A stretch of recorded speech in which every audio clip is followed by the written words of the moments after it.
Hello student, আজকে আমি আলোচনা করব ক্লাস 12 অর্থাৎ দ্বাদশ শ্রেণীর রাষ্ট্রবিজ্ঞান সাবজেক্টটার প্রথম অধ্যায় থেকে। তোমরা যারা 2021-এ উচ্চ মাধ্যমিক পরীক্ষা দেবে তোমাদের জন্য সাজেশান বলতে পারো আর গুরুত্বপূর্ণ একটা প্রশ্ন বলতে পারো। অর্থাৎ এই প্রশ্নটা তোমাদের 2021-এ পরীক্ষায় অবশ্যই আসবে রাষ্ট্রবিজ্ঞান সাবজেক্টটা থেকে। প্রশ্নটা কি? বিশ্বায়নের সংজ্ঞা দাও, অর্থাৎ বিশ্বায়ন কাকে বলে, বিশ্বায়নের প্রকৃতি আলোচনা করো। ভালো করে তোমরা নোটটা দেখে নাও, শুনে বুঝে নাও, তারপরে খাতায় লিখে মুখস্থ করবে। খুব সহজ ভাষায় লেখা আছে, যদি এইভাবে লিখতে পারো যেভাবে লিখে দেওয়া আছে এখানে, তাহলে 8-এ 8 অবশ্যই পাবে। ভিডিওটা যতটা বেশি শেয়ার করা সম্ভব বন্ধুবান্ধবদের মধ্যে শেয়ার করে দেবে। সেটা ফেসবুক হতে পারে, হোয়াটসঅ্যাপ হতে পারে, অন্য যে কোনো গ্রুপে তোমাদের শেয়ার করে দিতে পারো। এখানে দেখো, প্রথমে আমরা বিশ্বায়নের সংজ্ঞাটা দেখে নেব। অর্থাৎ বিশ্বায়ন কাকে বলে আমরা প্রথমে জানব। দেখো, বর্তমান বিশ্বের একটি বহু আলোচিত শব্দ হলো গ্লোবালাইজেশন, যার বাংলা প্রতিশব্দ হলো বিশ্বায়ন। তবে এর কোনো সর্বজন গ্রাহ্য সংজ্ঞা নেই। সহজ কথায় বিশ্বায়ন সমগ্র বিশ্বজুড়ে প্রযুক্তি ও বাণিজ্যের বিস্তারের কথা বলে। বিশ্বায়ন চায় সমগ্র বিশ্বকে একটি বাজারে পরিণত করতে, যেখানে দেশীয় বাজার ও বিদেশি বাজারের মধ্যে কোনো ব্যবধান থাকবে না। যেখানে দেশীয় বাজার ও বিদেশি বাজারের মধ্যে কোনো ব্যবধান থাকবে না। যে দেশ যে জিনিস ভালো উৎপাদন করে তা বিদেশে রপ্তানি করবে এবং বিদেশি মুদ্রা রোজগার করবে। অন্যদিকে যা সে উৎপাদন করতে পারে না সেই জিনিস বিদেশ থেকে আমদানি করবে। অর্থাৎ বিশ্বের প্রতিটি রাষ্ট্র পরস্পরের ওপর নির্ভরশীল হবে। তারপরে কি বলছে দেখো, এক কথায় বিশ্বায়ন বলতে বোঝায় সমগ্র বিশ্বকে একটি বাজারে পরিণত করা। এক কথায় বিশ্বায়ন বলতে বোঝায় সমগ্র বিশ্বকে একটি বাজারে পরিণত করা।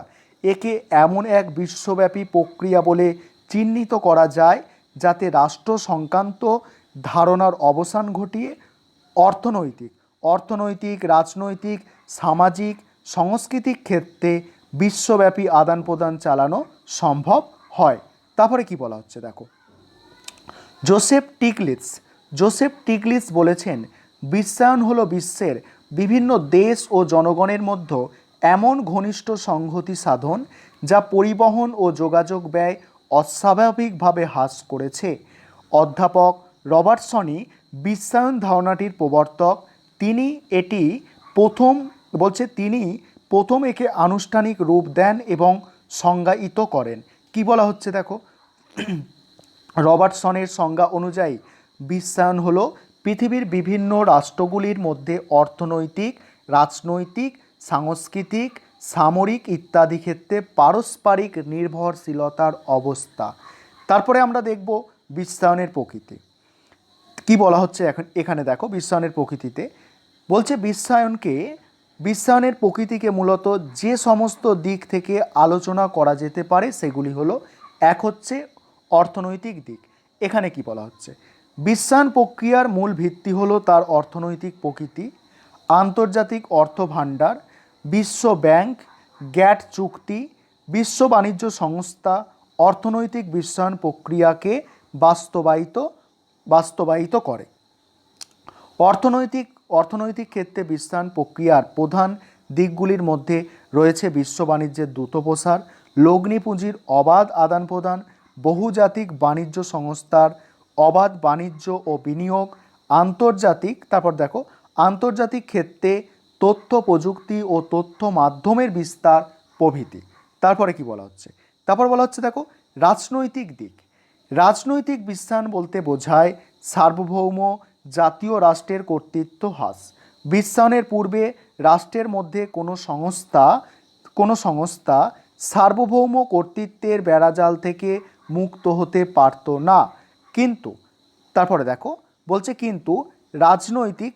রাজনৈতিক বিশ্বায়নের ফলে যে কোনো সংস্থা সার্বভৌম কর্তৃত্বের বাঁধন থেকে মুক্ত হয়ে আন্তর্জাতিক ব্যবস্থায় নিজেকে ছড়িয়ে দিতে পারে। রাজনৈতিক মতাদর্শের সচলতা বৃদ্ধি পারে। দেখো, বলছে আন্তর্জাতিক ব্যবস্থায় নিজেকে ছড়িয়ে দিতে পারবে, রাজনৈতিক মতাদর্শের সচলতা বৃদ্ধি পাবে। অর্থাৎ এখানে বিশ্ব রাষ্ট্র গড়ে উঠবে, জাতি রাষ্ট্রের অস্তিত্ব বজায় থাকবে, তবে রাষ্ট্রীয় সার্বভৌমতার ধারণার পরিবর্তন ঘটবে। তারপরের পয়েন্ট কি আছে দেখো, সাংস্কৃতিক দিক। এখানে কি বলা হচ্ছে, সাংস্কৃতিক বিশ্বায়ন বলতে বোঝায় সভ্যতা, সংস্কৃতি, আচার আচরণ প্রভৃতি ক্ষেত্রে মুক্ত ব্যবস্থা। এই ব্যবস্থার ফলে বিভিন্ন দেশের সংস্কৃতির অবাধ আদান প্রদান ঘটে। বিভিন্ন দেশের সংস্কৃতির কি অবাধ আদান প্রদান ঘটে। সারা বিশ্বে এক সমজাতীয় সংস্কৃতি গড়ে ওঠার পথ প্রশস্ত হয়। এর ফলে আঞ্চলিক ও জাতীয় জাতীয় সংস্কৃতির অস্তিত্ব সংকটের মধ্যে পড়েছে। তবে সাংস্কৃতিক বিশ্বায়নের ফলে বিভিন্ন জাতি তবে সাংস্কৃতিক বিশ্বায়নের ফলে বিভিন্ন জাতি সংস্কৃতির মধ্যে মেলবন্ধন ঘটে।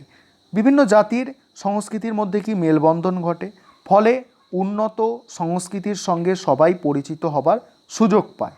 তারপরে কি বলা হচ্ছে, তারপরে হচ্ছে পরিবেশগত দিক। পরিবেশবিদদের মতে বিশ্বায়ন প্রক্রিয়া বিশ্বের পরিবেশগত ক্ষেত্রে এক সংকট সৃষ্টি করেছে। বলছে কর্পোরেটার বিশ্বের আধিপত্য প্রাকৃতিক পরিবেশকে শুধু যে বিনষ্ট করে চলেছে তাই নয়, তাকে পণ্যতে পরিণত করেছে।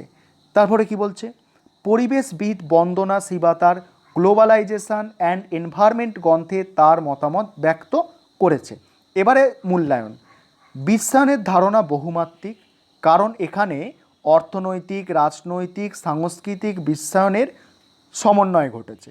তবে তাদের মধ্যে অর্থনৈতিক বিশ্বায়ন অত্যন্ত শক্তিশালী হয়ে উঠেছে। বাজার অর্থনীতি যেন বিশ্ব সংসারের প্রধান চরিত্র হয়ে দাঁড়িয়েছে। তবে দেখতে হবে এর ফলে জাতিরাষ্ট্রের স্বার্থ যেন ক্ষুণ্ণ না থাকে। এই ছিল আজকের প্রশ্নটা, ঠিক আছে। ভালো করে তোমরা এটাকে খাতায় লিখে মুখস্থ করবে। যদি যেভাবে লেখা আছে এইভাবে লিখতে পারো, 8-এ 8 অবশ্যই তোমরা পারবে পেতে। আর অবশ্যই তোমাদের একটা এখানে দায়িত্ব থাকছে যে এই ভিডিওটাকে কিন্তু অনেকটা শেয়ার করতে হবে। সেটা ফেসবুক গ্রুপ হোক, হোয়াটসঅ্যাপ গ্রুপ হোক, বন্ধুদের মধ্যেও শেয়ার করো, প্রচুর পরিমাণে শেয়ার করো। প্রশ্নটা খুব গুরুত্বপূর্ণ, এই 2021-এর পরীক্ষায় অবশ্যই আসবে এটা।